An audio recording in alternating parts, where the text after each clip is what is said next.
السلام علیکم ورحمۃ اللہ وبرکاتہ۔ مہمانان گرامی اور ذمہ داران جماعت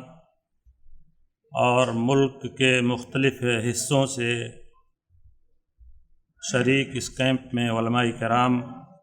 اور ائمہ کرام، میں اپنی گفتگو سورہ آل عمران کی آیت نمبر 103 کے حوالے سے رکھوں گا۔ اس کی تلاوت اور ترجمانی سماعت فرمائیے۔ اعوذ باللہ من الشیطان الرجیم،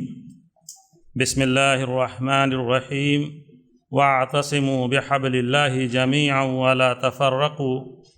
واذکروا نعمت اللہ علیکم اذ کنتم اعداء فألف بین قلوبکم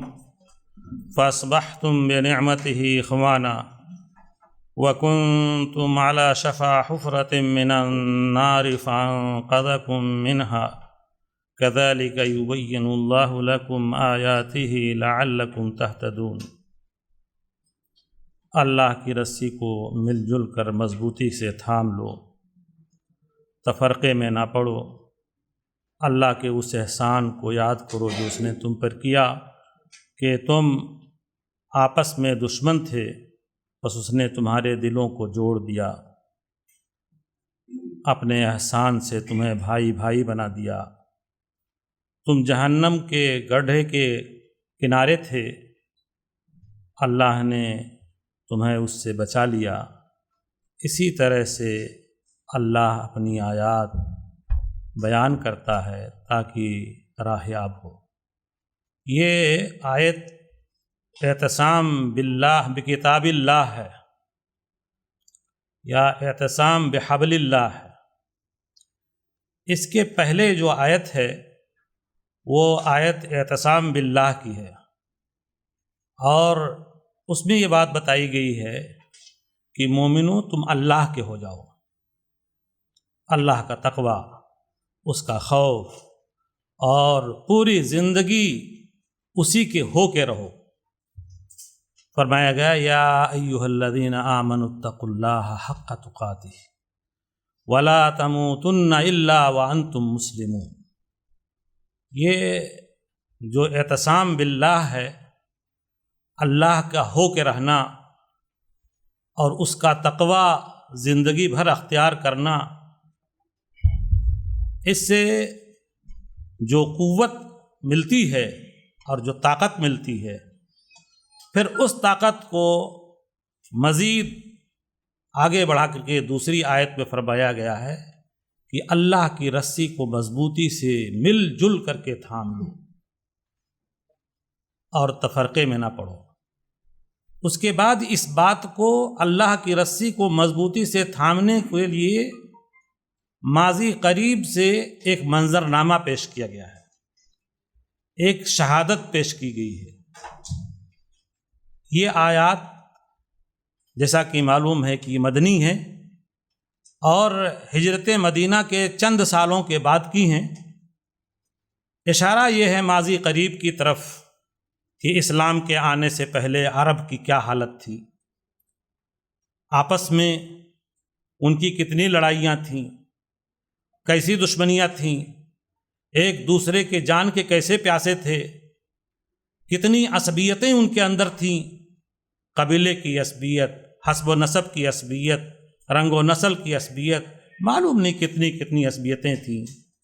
کہیں پانی پلانے کے اوپر جھگڑا تو کہیں جانوروں کو چرانے پر جھگڑا، اور جھگڑے ایسے ہوتے تھے کہ ایک فرد کا جھگڑا قبیلے میں منتقل ہو جاتا، اور قبیلے کا جھگڑا قبیلوں میں منتقل ہو جاتا، اور ایک شخص کا جھگڑا آئندہ آنے والی نسلوں تک چلتا۔ یہ خوریزی کا منظر تھا۔ تو اس منظر کی طرف اشارہ ہے کہ اسلام نے تم کو اللہ کی رسی دے کر کے اور اس سے تمہیں باندھ دیا، اور اللہ کی رسی سے تمہیں جوڑ دیا، اور اس رسی کے طفیل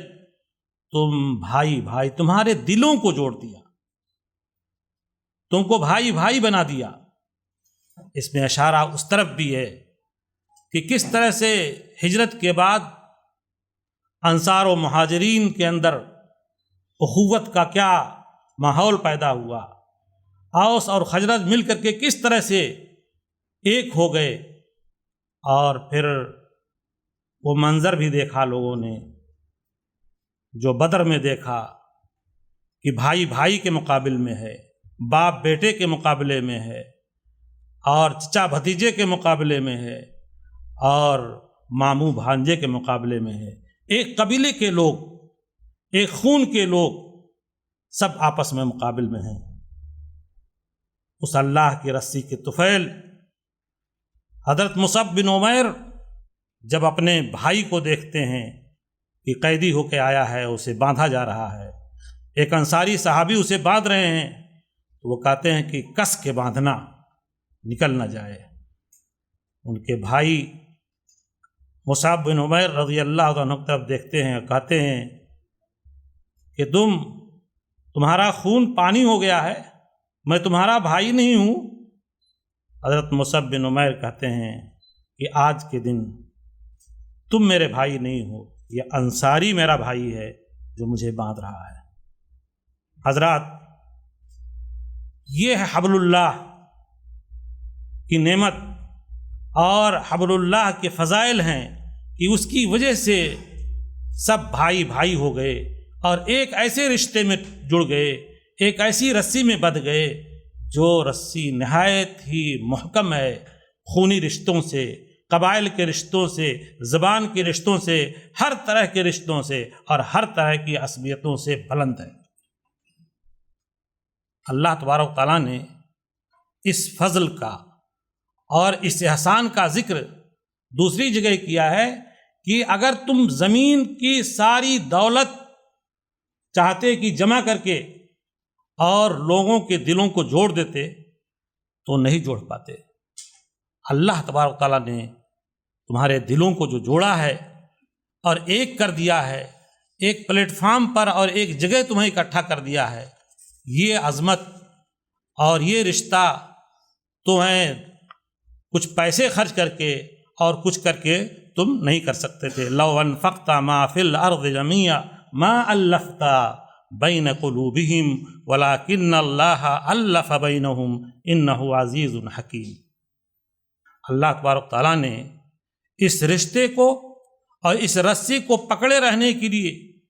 بار بار تاکید کی ہے، اور اس نے ہدایت کی ہے کہ اگر اس رسی کو چھوڑ دیے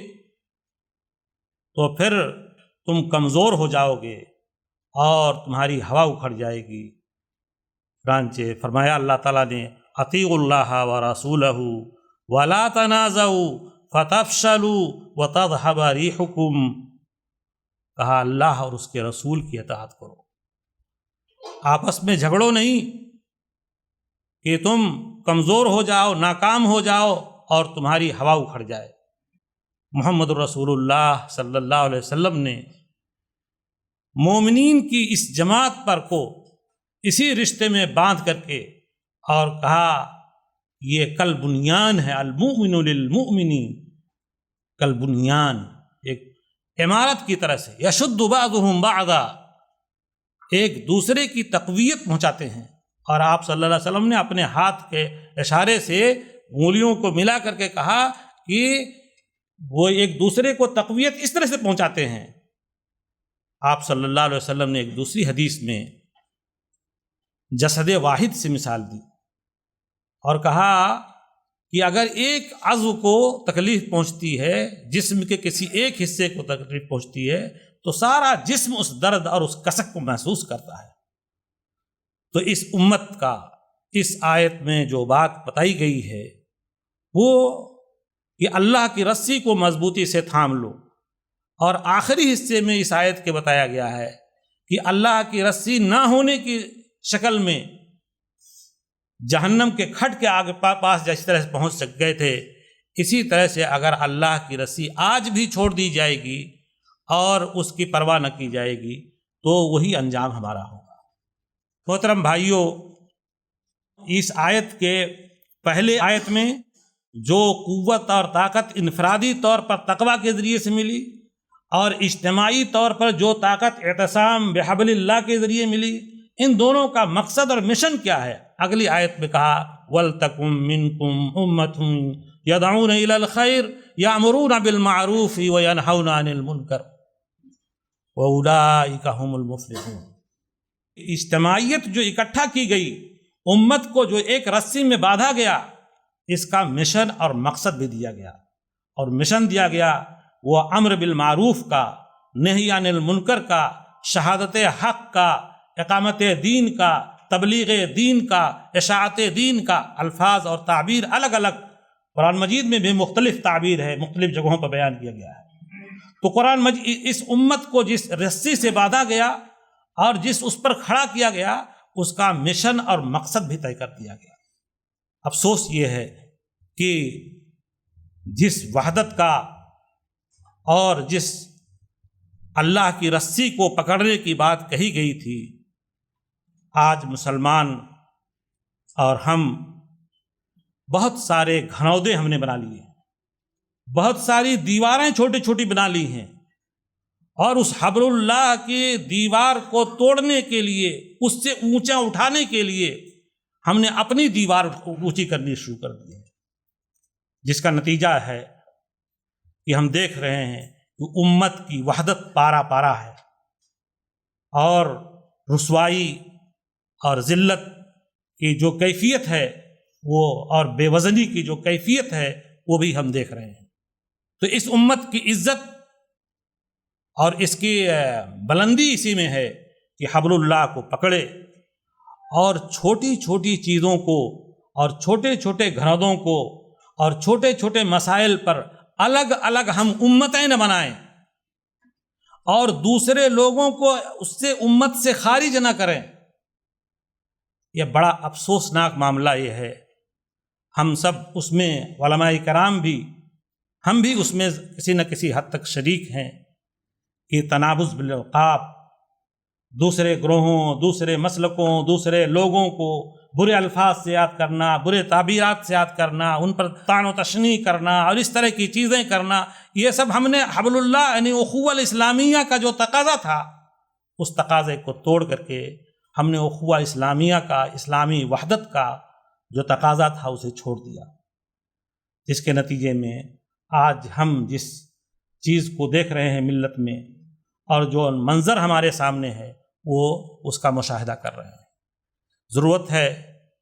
کہ خاص طور پر علماء کرام اپنی مجلسوں میں، اپنی تقریروں میں، اپنی تحریروں میں اور اپنے مناقشات میں وحدت کی بات کریں، ملت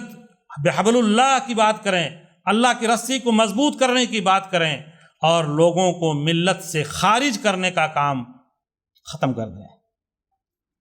رسول اللہ صلی اللہ علیہ وسلم نے اس ملت کو جوڑنے کا کام کیا تھا، ایک پیمانہ دیا ہے، اور اسی پیمانے پر ہم سب کو اکٹھا رہنا چاہیے۔ باتیں ہو سکتی ہیں، گفتگو ہو سکتی ہے کہ انحراف کیا ہے، اور خروج کہاں سے ہو رہا ہے، غلط کہاں سے ہو رہا ہے، لیکن اس کی بنیاد پر الگ امت بنا دینا اور کسی کو خارج عن الملت کر دینا، یہ ہمارے ہاتھ کا کام نہیں ہے، یہ ہمیں نہیں کرنا چاہیے۔ اللہ تبارک و تعالیٰ سے میں دعا کرتا ہوں کہ مولا پھر ہمیں اسی طرح سے اللہ کی رسی کو مضبوطی کے ساتھ تھام کر کے ہمیں کھڑا ہونے کی توفیق عطا فرمائے۔ شراب کہن پھر پلا ساقیا، وہی دور گردش میں لا ساقیا۔ ربنا لا تزغ قلوبنا بعد اذ ہدیتنا وہب لنا من لدنک رحمہ انک انت الوہاب۔ ربنا اغفر لنا ولاخواننا الذین سبقونا بالایمان ولا تجعل فی قلوبنا غلا للذین آمنوا